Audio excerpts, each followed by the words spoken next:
Welcome, everyone. I am super excited to be here again to have a panel discussion in this month of November. This time, we're actually talking about diseases. Last month, we discussed about motherhood, and this time it's something more broad, actually, because everybody experiences diseases in different ways. And I actually purposely put diseases because it can be an illness. It can also be an experience of moments of not at ease.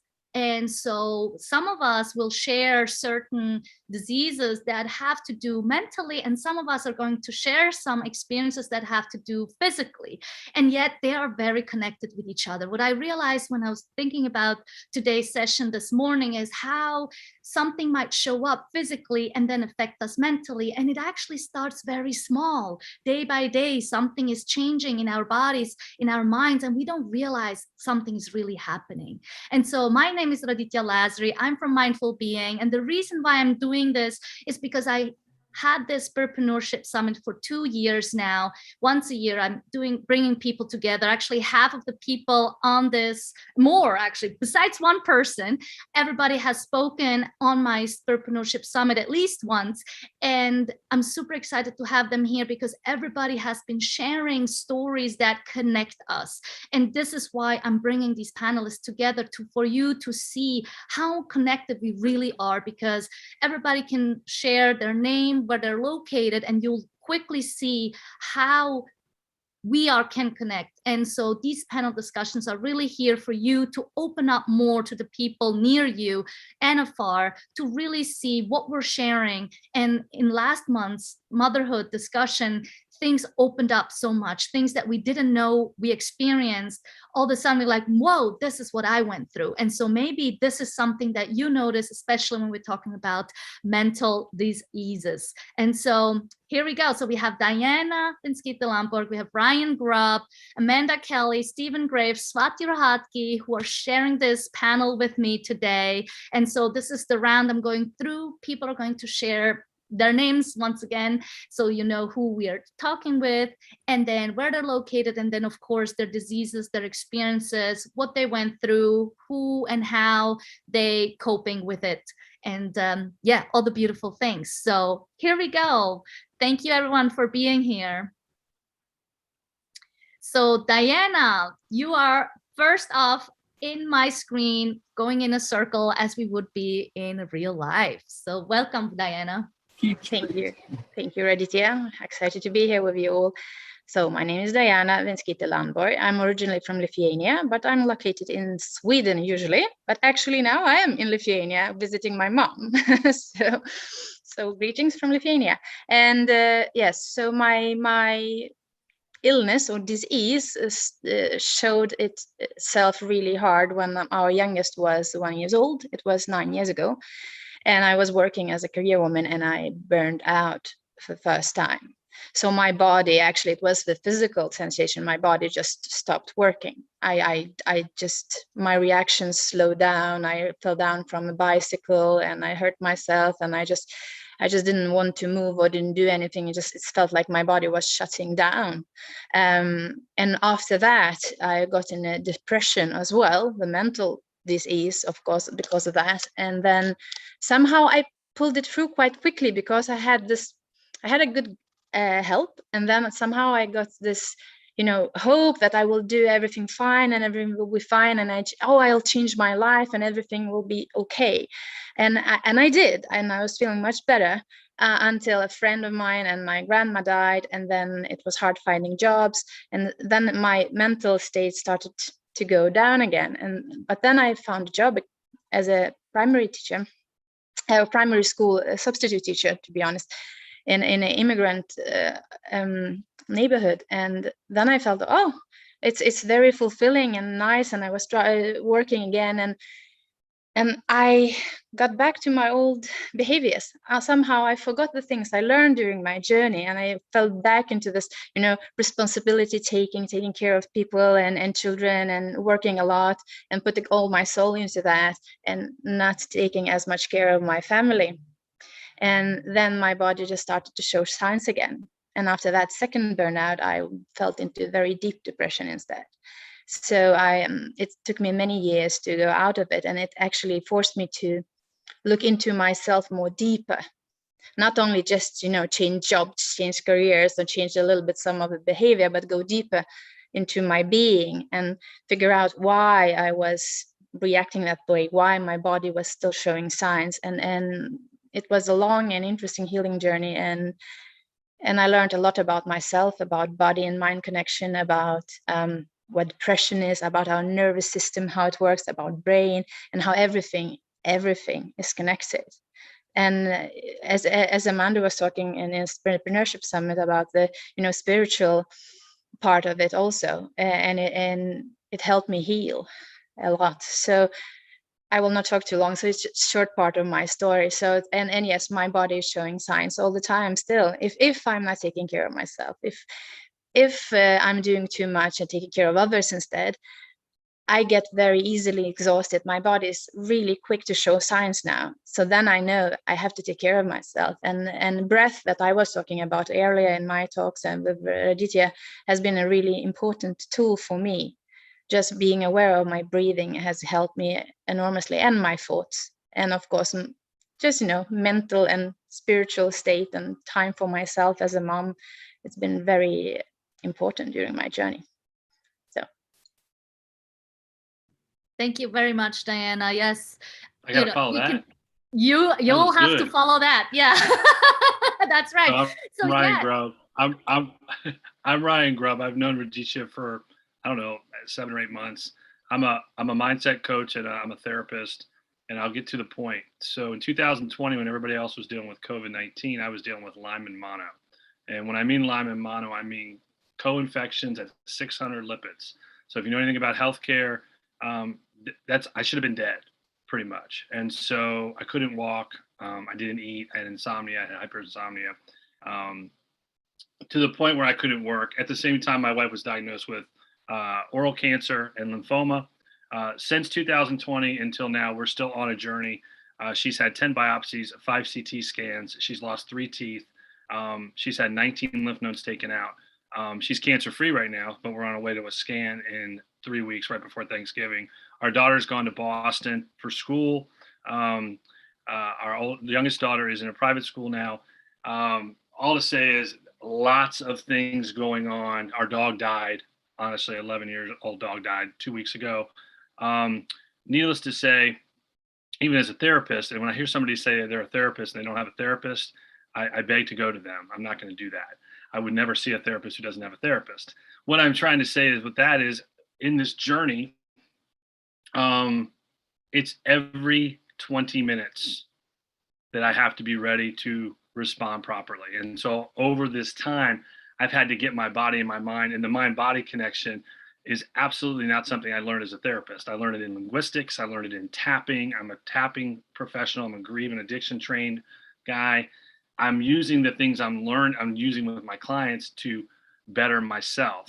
It has challenged us to the core. Our marriage almost fell apart. My kids were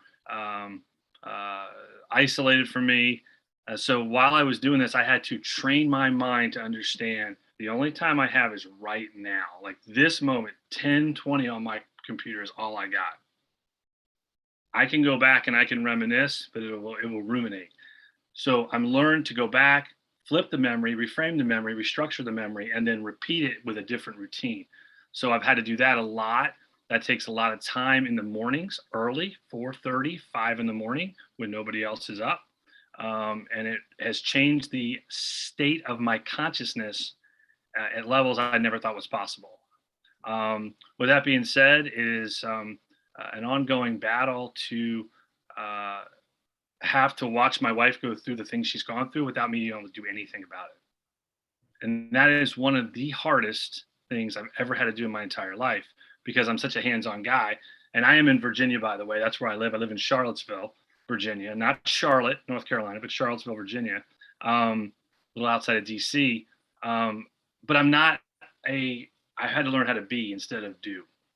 And when we talk about that a lot, there's a lot of toxic positivity in our life, and we hear rah. No, that's not what I'm talking about. I'm talking about being in the moment and letting things like go by you. So I've done a lot of that type of work, a lot of reading things on people like Bob Proctor, Joe Dispenza.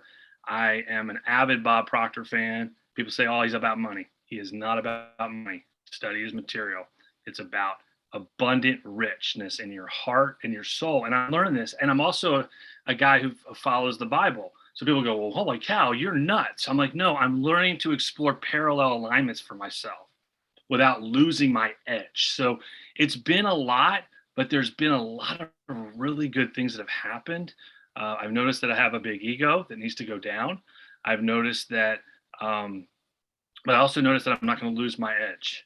And so with that being said, it's just, I'm really have taken a lot of different things and I've created, I don't like, mindfulness is a word, again, that's being used too much. I want to take it to the point of detailed change. And that's the only way I can do it. And so the cancer it's visiting. It's still visiting. That's what I'm telling myself. People say, well, that's crazy. What do you mean? What if she dies? I'm like, it's visiting. We're going to get rid of the visitor. And that's what she's doing. She's getting much better. She's losing a lot of weight in a good way. And so I know my time is up. So, but I'm grateful to be able to be here and talk to you guys and looking forward to hearing the rest of you guys speak and share. Thank you. Thank you, Ryan. Thank you for sharing all these crazy experiences in just a year, pretty much. So thank you. Amanda. Hello, I'm Amanda, and I'm based in currently Mexico, Oaxaca, Mexico. I've been kind of traveling around this year, nomadic, but my primary bases are Miami and Tulum at this point. So yeah, I guess I'll just start with the fact that about 5.5 years ago, I was diagnosed with cancer, non-Hodgkin's lymphoma at the age of 30. Oh, and I lost my voice a little bit, so I apologize. This isn't how I normally sound. Not so scratchy usually. So it kind of came out of the blue. I was a vegetarian hot power yogi. I was like really fit, could do a handstand and touch my toes to my head at the same time, crazy stuff. But I was actually, if I took a step back and zoomed out, I was very stressed out, very unhappy in my job, very unhappy with my living situation. And I honestly felt really stuck. I didn't feel fulfilled. I was just constantly stressed out, and I had hit burnout without really knowing how to handle it. And Western doctors don't know how to handle burnout. And I was struggling with crazy insomnia. And I kept telling myself once winter passed, it would get better. And I would find a better apartment. I moved out of the city temporarily. I was living in Manhattan at the time. So it was that really intense go, go, go lifestyle. He was just talking about doing versus being. And I was just in do, do, do mode. So it was not sustainable. And I knew that, but I also kept imagining that there was a light at the end of the tunnel that wasn't that far away. But then my cough, I developed a cough, and then it got to the point where I couldn't lie down on my back or my left side without being in sharp pain to some degree. And then one night I woke up with sharp pain in my left shoulder, and it was the night after my uncle passed away from cancer. And they gave him 6 months after he went off his clinical trial, and he went within days. So I believe that he saved my life, and I called my doctor that morning and was like, I need a CT scan this afternoon. And that's not normally how it works. The receptionist was like, you need a reason to get a CT scan. And I was like, I know, I'm pretty sure I have one. So I got the x-ray first. And then sure enough, he sent me down for the CT scan. And there was a grapefruit-sized growth inside my chest, compressing my heart and my lungs. So, and it was stage 2B after I got the PET scan and all the other stuff done. That's how they staged me. So, it's good that I got on top of it when I did, but of course I tackled it from every angle before I even started treatment. I changed my diet. Like I filled in gaps that I didn't realize, I was deficient in certain things. You don't know what you don't know. And if you're kind of like, you look physically healthy, you feel like you can do all these physical things, you're like, oh, I figured it out for myself. And then, so I really just started going on this journey, and then I started tapping into energy healers. Things were coming to me. I just stayed so open.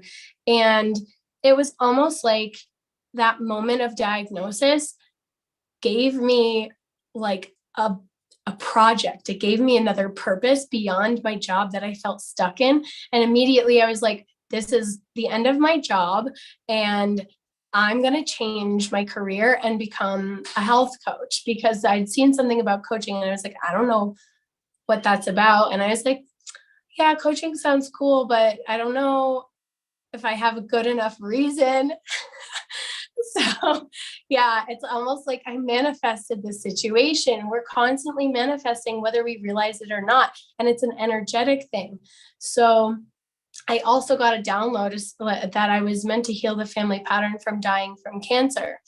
And I've had 2 other family members who were diagnosed with cancer since I went through my experience, and I was devastated. But the upshot is they've both survived as well. So at least I have shifted that pattern. They both told me that I gave them hope. And I would love to get to the point where none of our family members are getting diagnosed in the first place, because 8 family members had passed away before me on my dad's side. So there was a long history and it wasn't good. So when I was diagnosed, everybody freaked out. But so I took this on. I was like, I can get over this. Like, I know I can do this. And it was just a deep inner knowing. It wasn't like a toxic positivity, like, I got this, rah, rah, rah. It was just a deep inner intuitive knowing that this was a blip on my radar and that this was for something bigger. And this has brought me on a journey of going deeper and deeper and deeper into the energetics, into, yes, mindset and beliefs. But then the deeper underlying energetics and emotions, the stuck trauma. In my humble opinion, the difference between people who get cancer and don't are those who have unresolved trauma and stuck emotions. So if you take twins, for example, who have the same BRCA gene, I personally believe that's what the difference is. Or people who are in different, in the same toxic environment, for example, and one gets like, let's say a factory that's like filled with chemicals or something, one gets cancer, the other doesn't. Personally, I mean, there's a lot of layers. I believe it's a perfect storm, but how stressed is that person before diagnosis, and how, thank you. And how much trauma have they experienced in their life? And then if we can get even deeper into epigenetics and ancestral trauma, because that gets passed down the line as well. So this has been a journey of really getting to the root of, it's not from a forced perspective of, I have to figure this out and figure out like what that one thing is, because it's not one thing, but it's like, okay, what is the whole spectrum of energies and emotions that I was grappling with, and what is my history, and how can I transmute that? How can I transform it and allow my family to allow us to change that pattern going forward, 7 generations back, 7 generations forward, so on and so forth. That whole idea of ancestral healing, it's very real when you get into epigenetics and how you pass down stress, how you pass down trauma, because the environment, and that includes our emotional environment, that's what changes gene expression. It turns genes on and off. So once we get into those layers, it is not actually the genes, although the genes are influenced by the environment. It really truly is the environment. And what our environment includes is like what we consume, not just food wise and drink wise, but it's what we feed ourselves emotionally, mentally. And yes, our environment from news and stuff like that. I don't really watch the news. I don't buy into fear. I choose not to live in fear. And my life has been getting better and better, I should say. Like, I am not living in a state of fear, and I don't fear the cancer coming back. I am not saying that my journey has been all roses and sunshine and rainbows, but more and more of that has literally been coming into my life, literally finding rose petals on the ground and feathers and seeing rainbows everywhere, even in Switzerland. And so where I was this summer a lot. So yeah, it's just been getting better and better, and getting into that whole abundance mindset. I've had to really dig deep, and because abundance is not just money, it's everything. Yes, exactly. New vibrations and frequencies. So yes, I'll finish this off. That it's all about, for me, this journey has been all about raising my frequency from those lower frequency states. And there's charts of the different frequencies of emotions, and raising it up into those higher frequency states to live in a more heart-centered space, which is really the now and a state of being, not doing, to bring it back full circle to what he was saying earlier. And gratitude is a threshold. So I do talk a lot about gratitude. So I'm very grateful to be here, very grateful for every layer of my journey, because I know that had I not experienced all of that darkness, it's a lot about the shadow work and falling back in love with the darkness, appreciating the gifts of the darkness. The darkness isn't bad. It has a lot of lessons. There's a lot of shadow that we have to face, and that is scary. It's the hardest work that we can do. But on the other side is just pure gold, pure magic. And there is a lot of blessings that exist within the darkness. It's just a matter of us having the courage to face it. So on the other side, there's so much light, but it is that polarity that comes into a more beautiful wholeness once we integrate it all. So that's been my journey in a nutshell, and I'm still very much in the process. But yeah, it's been a really beautiful blossoming and unfolding for me. So I kind of view it as a little bit of a gift in a way. Yeah. So I will end it like that for now. Thank you, Amanda. Yeah, I know we've had you on the Spiritpreneurship Summit 2 times, and there is so much wisdom, so much that you can give us, so much knowledge that you are taking in and on your journey. And yes, you've been in Switzerland. So for those who don't know, I'm from Switzerland, and this was like a crazy thing, because we had a live conversation on our Spiritpreneurship Summit, and she sat in Switzerland where I was supposed to be. And that's, I mean, this connection, we've met 10 years ago, or actually now it's more, on our yoga teacher training journey, and that was just in the midst of all the fun stuff, right? And then all of a sudden life is becoming actually fun, and it becomes real, and it becomes what it's supposed to be. And so I am so grateful, Amanda, to have you on this journey, that we reconnected, and I love watching your journey. So I can't wait to hear more from you in the next Spiritpreneurship Summit next year. So whoever hasn't watched it yet, please connect with me. I'll share with you the insights. You can get a link and a password to get into the 2021. The 2020 is available. And having said this, we're going to move straight into the next panelist, which is Steve Graves, who is a dear friend of mine for over some, I don't know, like 15 years or some. And so here he is, and share his story and his insight. Thank you. Hi, Stephen Graves. First off, I just want to, and I know I have 3 minutes, so you're going to get, I'm 41 years old from New York. You're going to get 41 years in under 3 minutes, I promise. Long story.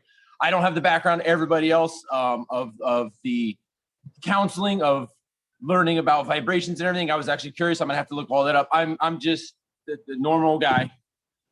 Been through a lot, overcome a lot, and I'm just going to come out punching every day. So I've known Raditya since 2004. We got into cars. But even way before that, when I was born, like I said, you're going to hear 41 years, and I got a watch on. Don't worry. I'll get the time right. My family has always been a sharing, giving. Everybody come in. Nobody doesn't eat. Everybody has a roof to sleep under. So we've always taken people in. I have parents and a sister, but I always had extended family. So I had aunts, uncles, friends, family, all this other stuff. So for my home was always a loving home, but stressed out home. You know, we always didn't get everything everybody else got. We never had enough money. And unfortunately, as a very, very young boy, people would take advantage of a very, very young boy, naive boy. And so that's where I got my first experience being molested and traumatized by adults, people that were friends, people that were family. And the only thing I could do was be quiet, be shy, stay quiet, don't say anything, hold it in. And probably starting 5, 6, 7 years old, that's all I knew how to do. Hold it in, hold it in, hold it in. 7 years old, I was at my grandmother's house, and my grandmother was a nice woman, but a stern woman. And for some reason, this day, she was happy as can be. We made Rice Krispie treats, and I'm like 7 years old, Rice Krispie treats, hell yeah, this is awesome. And she wanted me to stay over that night, and my mom would let me, and it was fine. I was like, whatever, I'll see you tomorrow, Grandma. And that night, my grandmother committed suicide. So 7 years old, I've dealt with being molested, being traumatized by adults, to being the last person to see my grandmother alive. Just dropped me into 7 years old, deep, deep, deep depression. But I had friends. I had what I thought were friends. I had family. So I just kept quiet, kept it in, and going. My parents moved around. So we moved from New York to Arizona, New York, back and forth. And I never got a chance to make true friends. I think my friend that I have had for the longest, I say, is 40 years. And we are friends because our parents were friends growing up, and we were born right around the same time. But I have seen him maybe a handful of times in 20, 30 years. But we're friends. So I've never had a deep connection with any person. So to say Raditya's been my friend since 2004, we are friends. I mean, that's one of my longest friendships. We do reach out to each other. I've honestly seen Raditya more than I've seen my friend of over 40 years. So getting back on track, sorry. Met my wife in 2002, shortly after September 11 attacks. I was in the tower when it was hit. I was injured after the fact. I lived down in the city, literally 3 blocks from the towers, up until 2 years after they had gone down. So I was in and out every day, working, hustling, doing multiple jobs, and met my wife at one of those jobs and just started hanging out with her and fell in love. And 5, 6 years later, we ended up getting married. 9 months later, or 10 months later, had our first baby, and I just wasn't feeling well. My 30th birthday, I'm like, all right, going shaving, and I noticed there's a lump over here. And I'm like, what the hell? That's not right. Something's wrong. And my throat was killing me. And so I told my wife to look at it, and she was like, you're fine. Go see a doctor. It's fine, whatever. Went to a doctor. The doctor's like, you're fine. Blood work's good. Everything's good. I said, Doc, this is not fine. Something's wrong.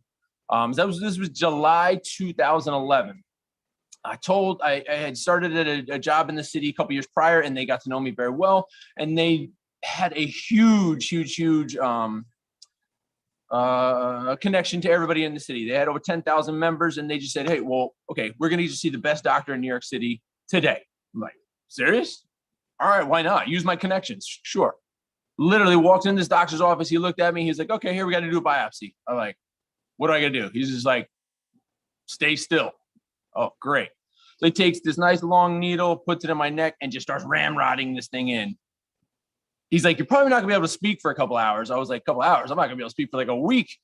He's like, I'll call you, in 7 days to let you know what the results are. I think you may have cancer. I'm like, I think I have cancer, so that's fine. I said, but if you tell me, then we're gonna do this. So he said it could take 7 days.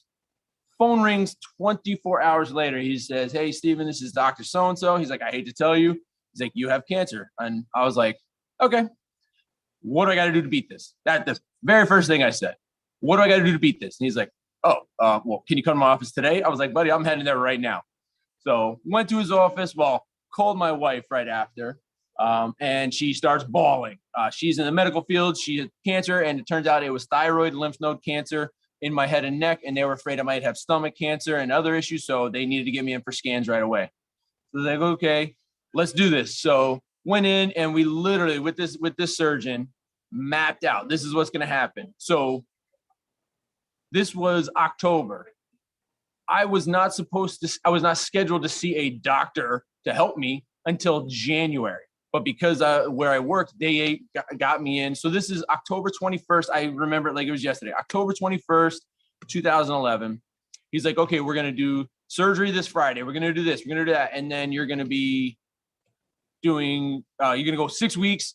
And then you're going to have radioactive iodine treatment and then maybe some radiation. It's like, all right, whatever. It sounds like that's the plan. Let's do it. So 7 days later, October 28th, surgery. Cuts out. He said, 2.5 hours, you'll be fine. So my wife's in the waiting room and everything. So surgery starts at 4:00 in the afternoon. So I went to work that morning. I was like, all right, I'm getting all juiced up. I'm like, we're doing this. Get to the hospital, say, I'll see you later to my wife, going to surgery. So 4:00 becomes 1 a.m. And the doctor calls my wife and says, hey, everything's fine. It was way worse than we thought. It had going up to his brain. So they had removed 13 lymph nodes from my neck up to behind my ear, all on the right side. Sorry, forgot my right from my left today for some reason. So they removed all the lymph nodes under my jaw and everything and removed this humongous tumor and my entire thyroid. And so woke up and asked my wife, I was like, what's going on? And she kind of explained the story to me. I was like, damn, that's pretty bad. And so they sent everything off to pathology and was like, well, we're going to see how many lymph nodes had cancer out of the 13 were removed. And we'll go from there. So 7 of the 13 had cancer. So they're like, all right. So they literally put me on a regimen. You need to take this, that, and this to prevent stomach, oral, throat, and a couple other cancers. So I was like, all right. So literally I'm not gonna lie. I got out of the hospital the 29th of October and I had stitches going across my neck and I had the best Frankenstein Halloween costume that year because my stitches were legit. But other than that, it was a wonderful experience because it opened my eyes. And my first child was 6 months old. So I will wind it down, Raditya. I promise you.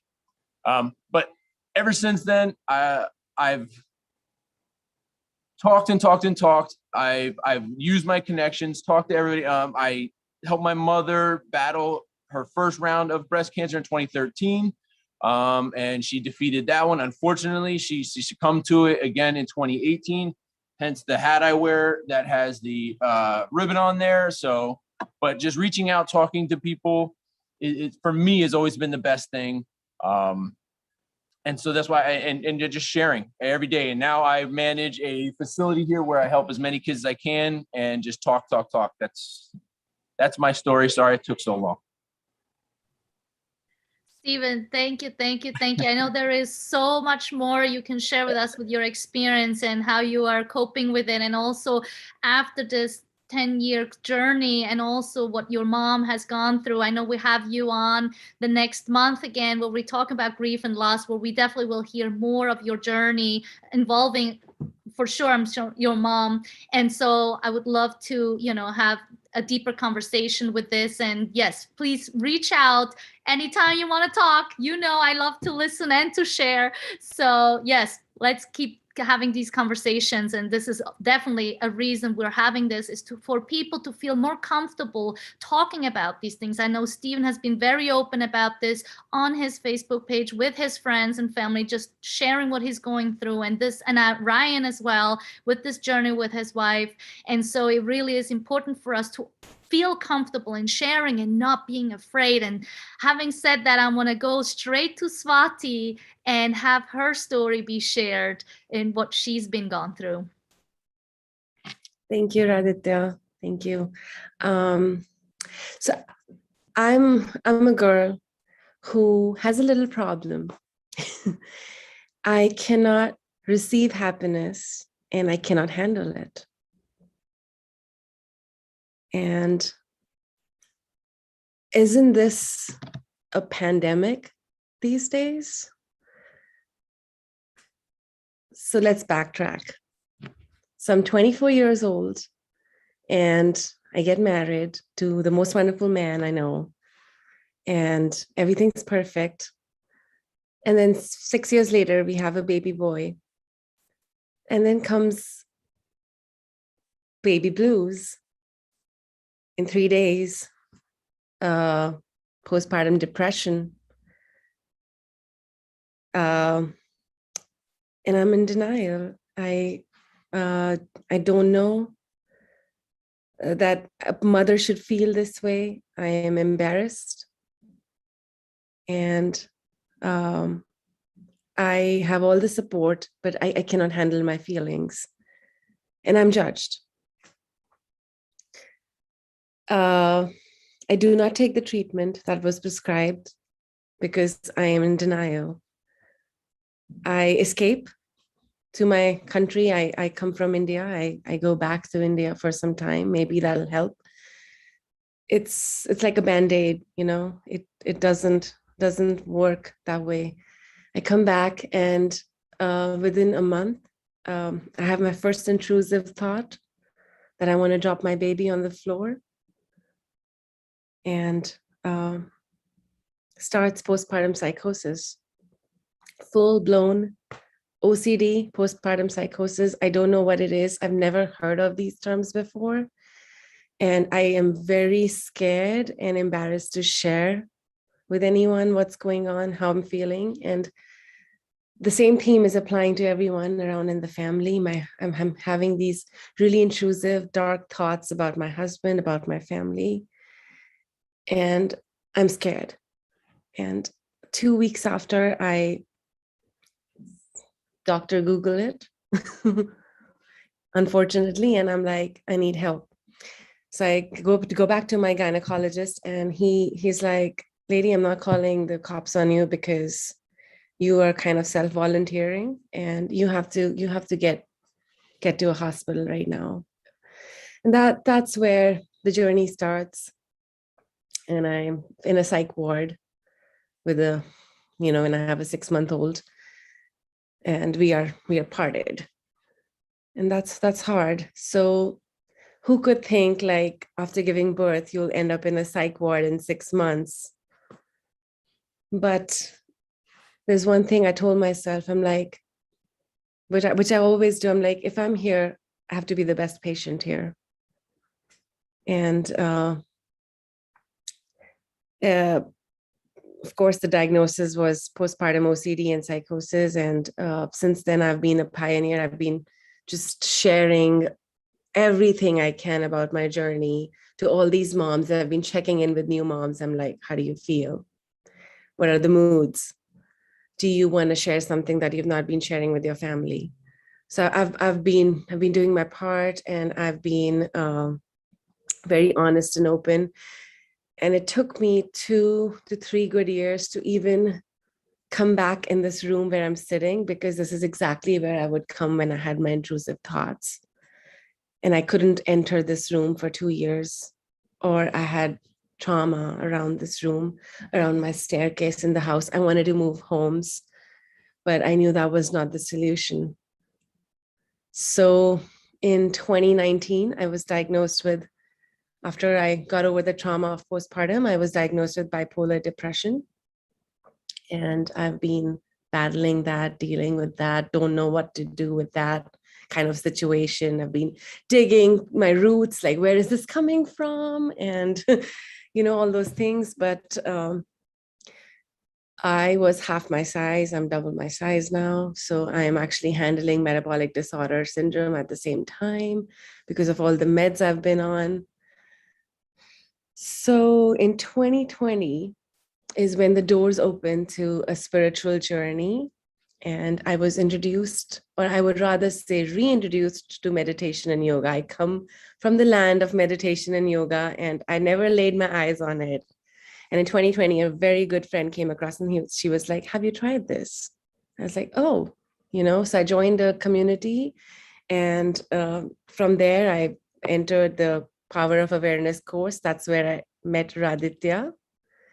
And I think I forgot to tell you, right now I'm in Marietta, Georgia. So that's where I live. And I'm 34 years old. And I'm very happy where I am right now, because I met Ayurveda. through my journey. And, all these things you guys have been putting together, it's like we've been weaving a nice thread, a beautiful bracelet of pearls, getting up in the morning at 5 a.m., the spiritual hour. Amanda talked about our inputs, and we call them ahara in Ayurveda. Ahara is not just food, it's our perceptions, our air, our breath, and our food. So just learning about that. And here I am standing tall, as graduated as an Ayurvedic wellness counselor this October, sorry. And I'm starting my business. It's called Heartfelt Ayurveda on Instagram. And you know what? Bipolar is still here, but I view it as a wound. It's a wound on my psyche. It's not an illness. But the days I'm weak, it is an illness sometimes, but it's a wound, and scarring is painful. Scarring takes time. But you know what? I'll get there. I'll get there. I'll do it myself. I have done it before. And I will show the world that it's not about a combination of medicines or therapies or whatever you do, whatever works. My doctor says that I'll go to the edge of the world to find that one thing that works, and I will do it. And then I will write about it, and I will tell you the secret. So thank you. That is my journey. Thank you. Thank you, Swati. I mean, the name of your company, Heartfelt Ayurveda, is exactly how I feel about your sharing. It is heartfelt.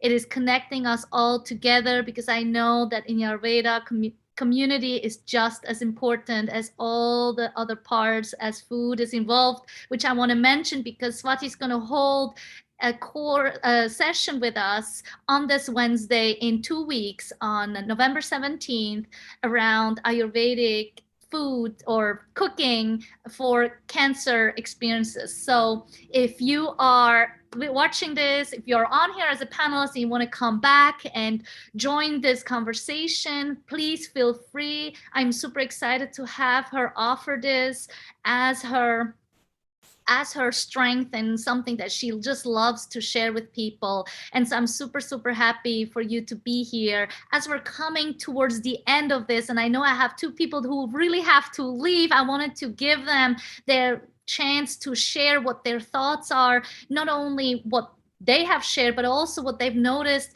throughout this panel today, what stood out to them and what else they wanted to make sure we hear and see. Swati, Ryan, please. Are you okay with me starting, Swati? Is that okay? Okay. First of all of you have experienced it personally. I have not experienced cancer personally, so it's a little different. So as I was listening, it elevated my faith, mental state to stay the course and keep going. So what I say to myself, keep going. But it takes a lot of guts to get on a panel who you don't know anybody. We can say, oh, no, it doesn't, no big deal. Yeah, it does. It takes a lot of guts. It takes a lot of, as they say in Jewish law, chutzpah. That's what they say, whatever that means, guts, courage. And so each one of you have that. I totally want to be involved with you guys moving forward. I've known Rajisha. We've done a lot of things outside of this creative leadership circles, but this is epic stuff. There's books in each one of you. I see that. I don't mean because we can make money, so we can actually share our abundance. So I am super thankful that I blocked this 10 to 11 time off because clients are coming handful and fist into my office.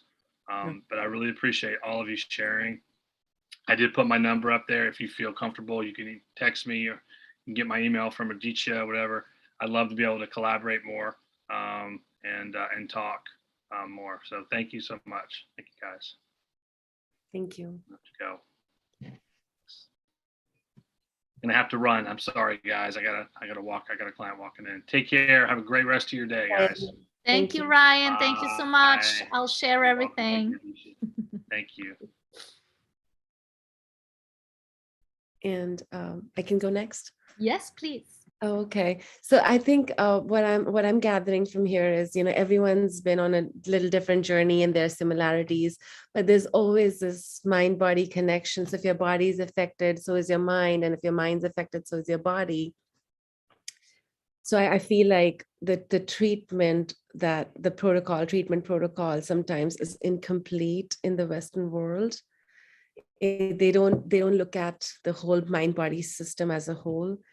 And Ayurveda beautifully sees the body in 3 layers: physical, subtle, and causal. And I really like that. And I want to explore the depths of it. So I think my journey is kind of, I'm the first one in my family to go in and volunteer and get diagnosed and do something about the mental health, because I can see that why I can't handle the happiness, why I can't receive the happiness is not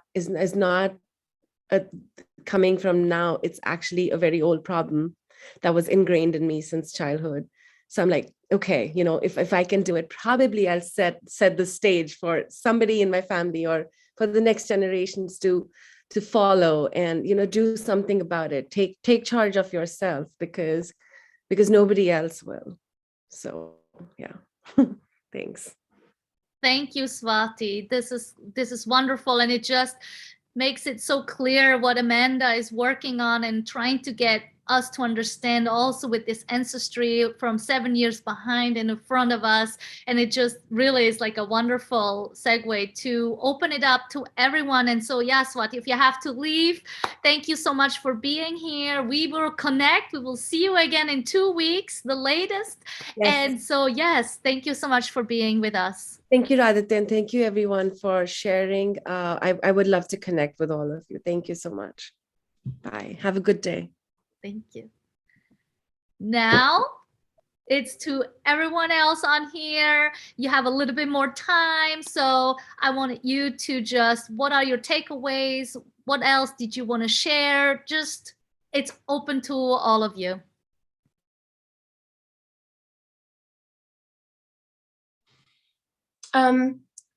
Hello.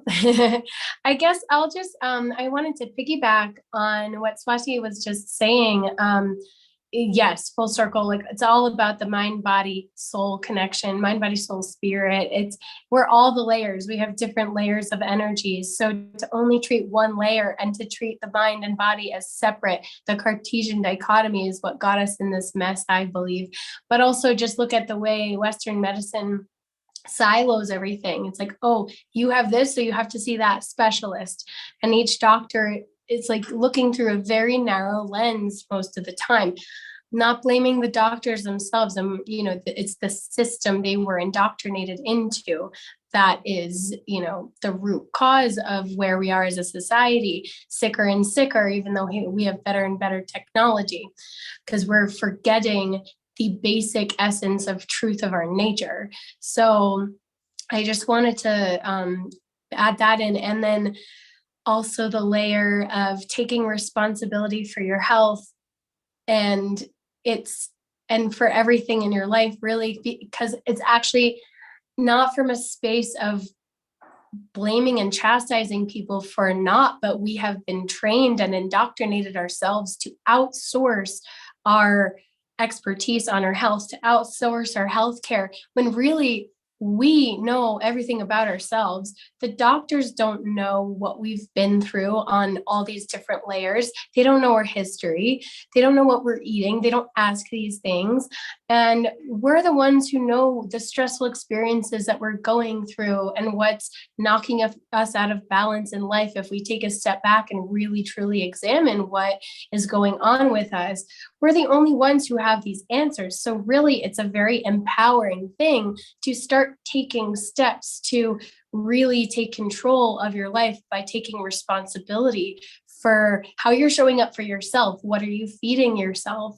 And it's really about treating your body as a temple. And it's not just the body, it's the whole mind, body, soul complex. But it's the self-care, it's the self-love, and really just I mean, it's that analogy of the Ferrari versus yourself. Like, would you ever put shit fuel in a Ferrari? No, but we feed ourselves shit every day for the most part as a society, like the lowest grade fuel. So, you know, there's just so many layers that we could get into, but I just wanted to, that came to mind. So I just wanted to kind of pick up that line of thought, because it's actually so empowering and liberating to free yourself from the matrix of, you know, limitation and control, and that this is, you know, the only way to do it, and this is the only medicine that's going to work, and then we need another pill for that, and then this and this and this. There's actually so many other layers that can totally free us from that limiting system that keeps us stuck, that keeps us in fear.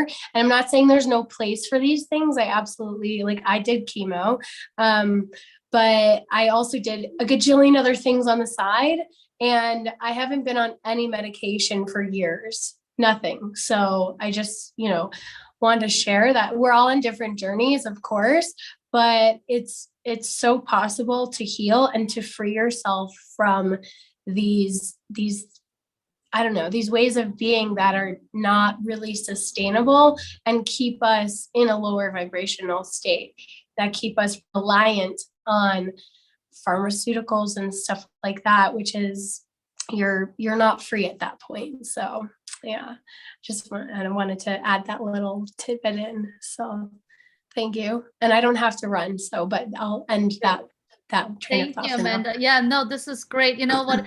One, it reminds me, is like when you say, you know, mention the pharmaceutical, and what you just said as your last sentence, what came up is just this dependence that we're creating, right? We're creating a dependence on something outside of ourselves when we don't even depend on ourselves, and we should reconnect to what we already know, what we have already available to us, if we just let it connect, and we are not being controlled or think we are, like, everybody you would ask would disagree that they want to be controlled from the outside world, and yet at the same time they let themselves be controlled because they don't want to take responsibility for themselves. And I love how you reconnected to Stephen and my, you know, connection of cars, because we're like, yeah, we would never put that kind of fuel in our cars, you know. Guess what, this is an ongoing conversation, right? And so it really brings this awareness. And I know, you know, from the conversation we had with Stephen on the Spiritpreneurship Summit, also how he goes about with his personal training. And I'm sure that's what he's going to do with the kids here, is to really have this holistic way of getting to know a person. And I think this is what we have to get back to. And these conversations are so important, because that's the only way we get to know the other person. Because I've known Stephen for 15 years, right? I mean, actually it's more, right? You said 2004. So yes. And so there are many things he just shared in these few minutes that I've never known about you. And so these are the first so time relevant. I've ever mentioned them. Yes. It is the first time I've ever mentioned them out loud to anybody other than family. So this was, and I'm sorry to cut you off, Raditya. No.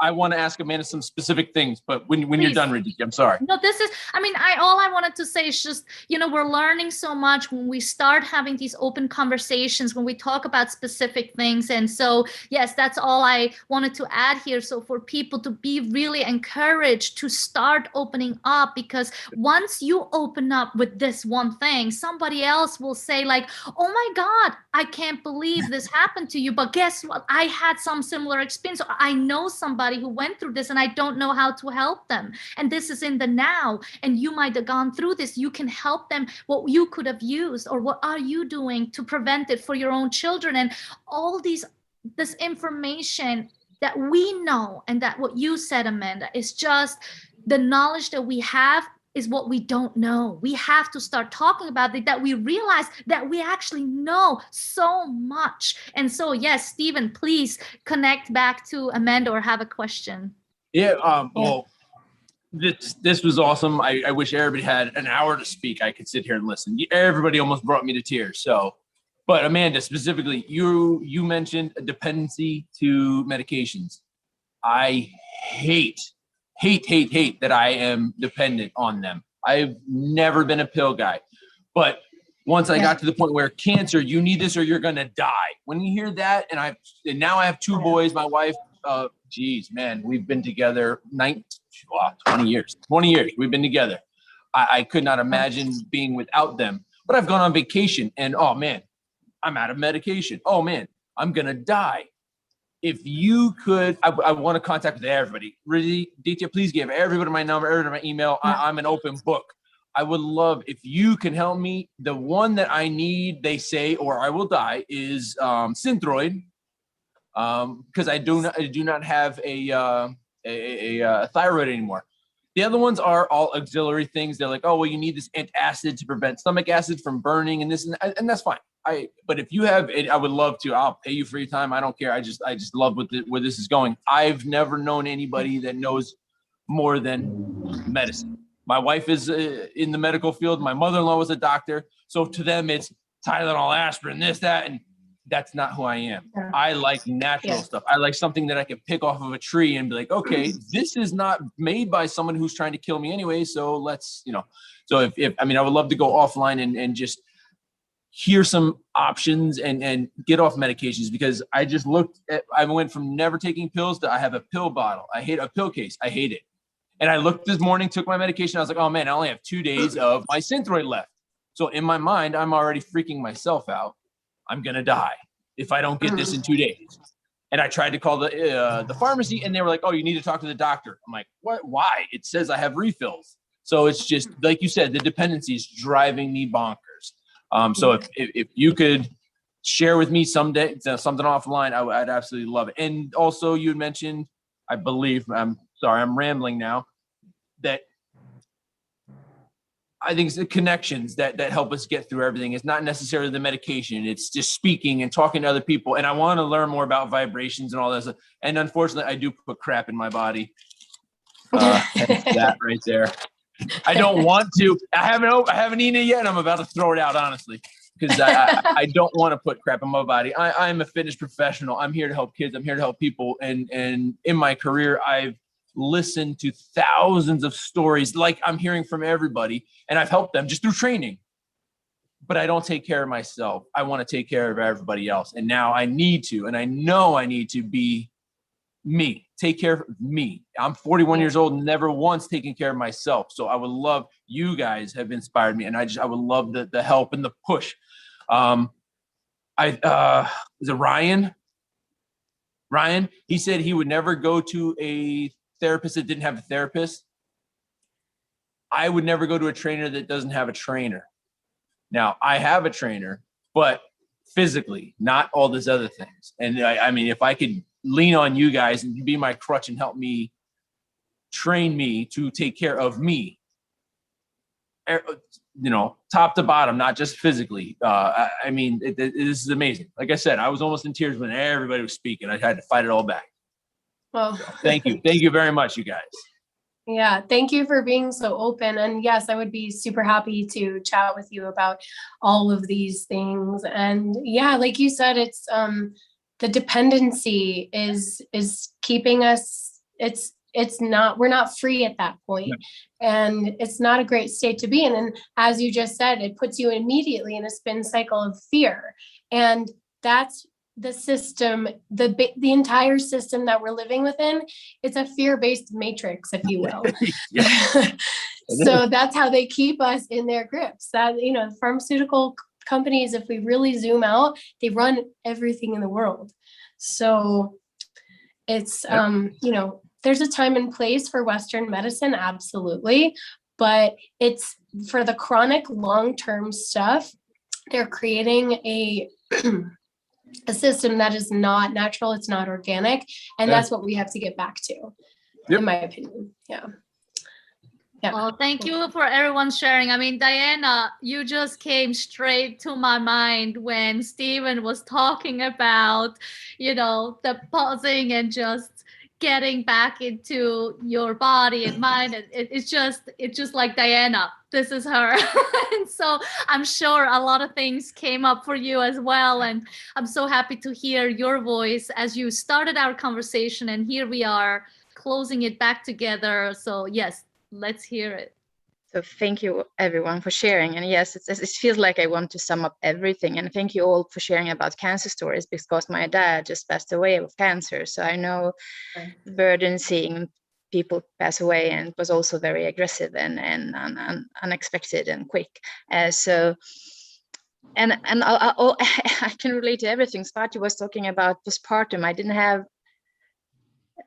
I didn't get this postpartum, but I think I had a depression because I also had these invasive feelings. And what I wanted to talk about, this body and soul connection also, is that guilt and shame, as we were talked about last week, are a very big part of why many people are stuck in being sick and being ill and not getting out of it, which I was. All these expectations from our society and expectations on ourselves and from others around us, they put this huge burden. And Amanda were talking about vibrations. It's a really low vibration that keeps us down. And when we are carrying these heavy feelings that we talked about, you can feel it in your body. When you feel that, it's not strange that it becomes diseases after a while, because they are like energy that it's stuck. And I mean, I'm economist, so I didn't believe in any of this stuff. I was very, very logical. I never believed in this.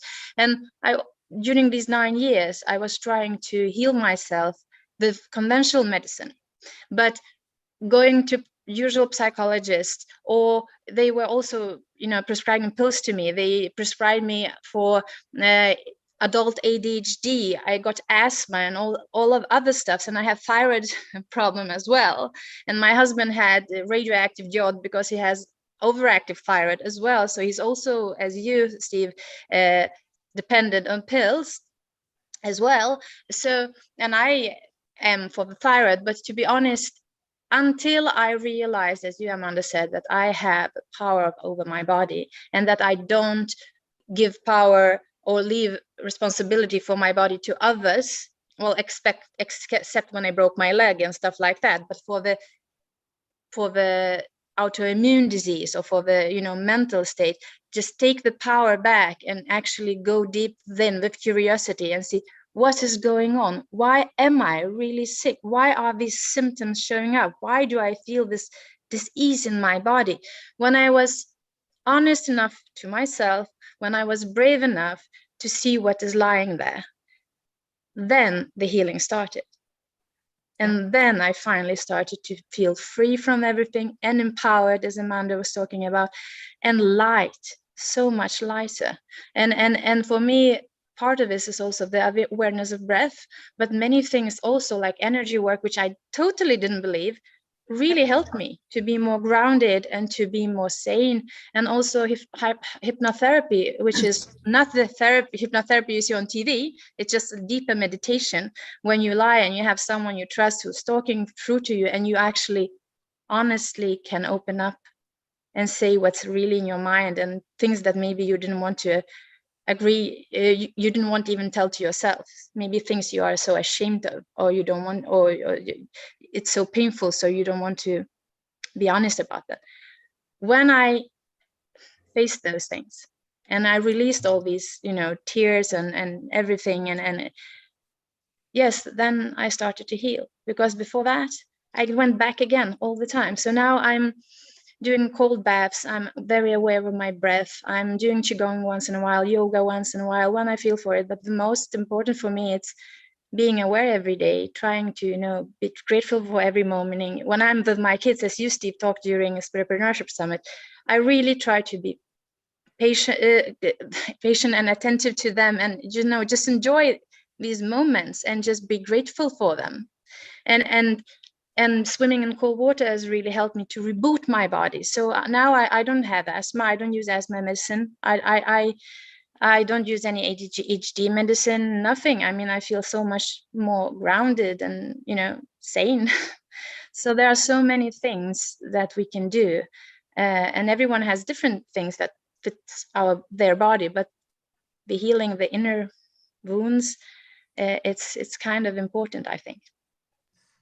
Yeah. Thank you, Can I Diana. just respond to Amanda. that quickly? Yeah, please. Yeah. Thank you, Diana. That was so beautiful. And yeah, you really just like wrapped everything up. And I just wanted to add that shame is in fact the lowest vibrational frequency state. And guilt is very low too, but shame is actually the lowest. So many of us are carrying around shame from silly things when we were little. I call them silly, but to us they were not silly, and so we kept that deep within. And it's the inner work, as we were saying there, Diana, as well, and allowing it to come up and to release. And you brought up a really important point that I was talking about conventional medicine, but same thing with psychology. I believe in the value of talk therapy, but especially when it comes to trauma, it doesn't work for the most part. It might work to a degree, but you have to go deeper there. You have to do more. And most the DSM does not acknowledge trauma. So right there, that the entire system is not working for us. And talking to somebody is so crucial. I do think there's value in being able to talk to somebody who's neutral in your life. But I don't see it as, especially if you're in the system for years on end, what value is it providing you? It's keeping you in a spin cycle, in my opinion. And putting labels on people, ADHD, bipolar, yada, yada, it might help to bring a layer of understanding what you're going through, but these labels, I feel, can be just as harmful as well if you don't have action steps to move forward. And I believe truly most of it underlying every single thing, including ADHD for children and adults, it's actually trauma.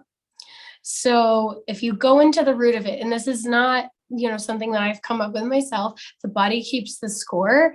I highly recommend it's a very dense book, but so you don't have to read all of it, but this is basically the thesis, is that trauma is underlying so much more. And if we actually as a society deal with the trauma, deal with the inner wounding, then everything will be freed for us. And it will actually cost society far less in the long term. There's so many brilliant points that he makes in this book. And this is written by a psychologist, and he's lobbied to get psychology to embrace the DSM, to embrace trauma in a broader way. And they're still stuck in this old model, truly.